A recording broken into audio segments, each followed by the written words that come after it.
Mission moon के बाद अब इसरो की नजरें सूर्य के रहस्य खंगालने पर है। इसके लिए इसरो 2 सितंबर को मिशन आदित्य L1 लॉन्च करने जा रहा है। खबर है कि आदित्य L1 की लॉन्चिंग के बाद एक बड़ा सौर तूफान आ सकता है। क्या है ये सौर तूफान और कैसे ये धरती को प्रभावित करता है, देखिए इस रिपोर्ट में।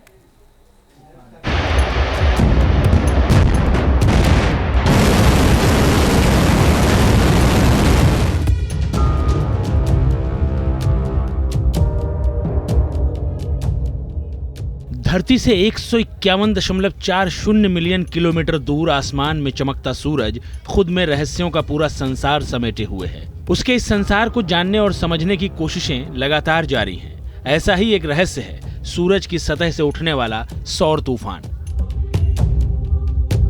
अक्सर खबरें आती रहती हैं कि धरती की तरफ सौर तूफान बढ़ रहा है। एक बार नहीं, कई बार इस तरह की खबरें आ चुकी हैं, जिनमें बताया गया है कि सौर तूफान यानी सोलर फ्लेयर पृथ्वी की ओर बढ़ रहा है। इसके कई वीडियो और तस्वीरें भी सामने आ चुकी हैं। सौर तूफान धरती से 19 गुना तक बड़ा होता है। इसमें सूरज से निकलने वाली किरणें कई किलोमीटर दूर तक पहुंचती हैं।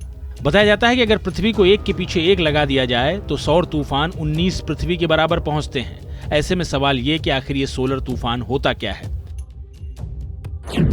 सौर तूफान सूरज पर उठने वाली विकराल ज्वालाओं का समूह है। सौर तूफान सूरज पर गैसों के प्रभाव से होने वाले विस्फोट से पैदा होते हैं। ये विस्फोट कई परमाणु बमों जितने शक्तिशाली हो सकते हैं। जब सूरज पर गैसों की टकराहट से विस्फोट होते हैं तो उनमें सोलर फ्लेयर्स या सौर ज्वालाएं निकलती हैं। सौर तूफान की रफ्तार 30 लाख मील प्रति घंटे होती है। सौर ज्वालाओं से आवेशित कणों की विशाल धाराएं, जिन्हें कोरोनल मास इजेक्शन कहा जाता है, जब पृथ्वी से टकराती हैं तो ये सूरज से 15 करोड़ किलोमीटर दूर स्थित धरती पर विद्युत आवेशों और चुंबकीय क्षेत्रों की एक धारा भेजती हैं। इनका असर उपग्रहों के जरिए होने वाले संचार तंत्र, बिजली की ग्रिड और समुद्री व हवाई परिवहन पर पड़ता है। सौर तूफानों का अध्ययन करने वाले वैज्ञानिकों के मुताबिक हर 11 साल में तेज सौर तूफान आते हैं। इस दौरान रोज या हर सप्ताह सोलर फ्लेयर्स आ सकते हैं। 2024 में सबसे ज्यादा सौर तूफान आने की बात कही जा रही है। सूर्य अब अपने 11 साल के सौर चक्र के सबसे सक्रिय चरण में है। इससे सोलर फ्लेयर जैसी घटनाओं में वृद्धि होने की उम्मीद है।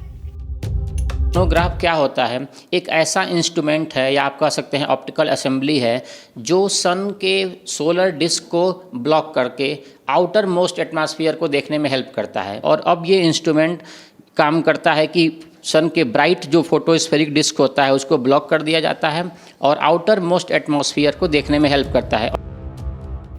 सौर तूफान से धरती को कई तरह के नुकसान की आशंका बनी रहती है। इसीलिए अंतरिक्ष के मौसम को जानना बेहद जरूरी है और इसी जानने की प्रक्रिया में इसरो अपना सूर्ययान आदित्य L1 भेज रहा है। इसरो के इस मिशन का मुख्य उद्देश्य है सूरज से निकलने वाली गर्मी और गर्म हवाओं की स्टडी करना, सौर वायुमंडल को समझने का प्रयास करना, सौर हवाओं के विभाजन और तापमान की स्टडी करना, सौर तूफानों के आने की वजह, सौर लहरों और उनका धरती के वायुमंडल पर क्या असर होता है, इसकी स्टडी करना।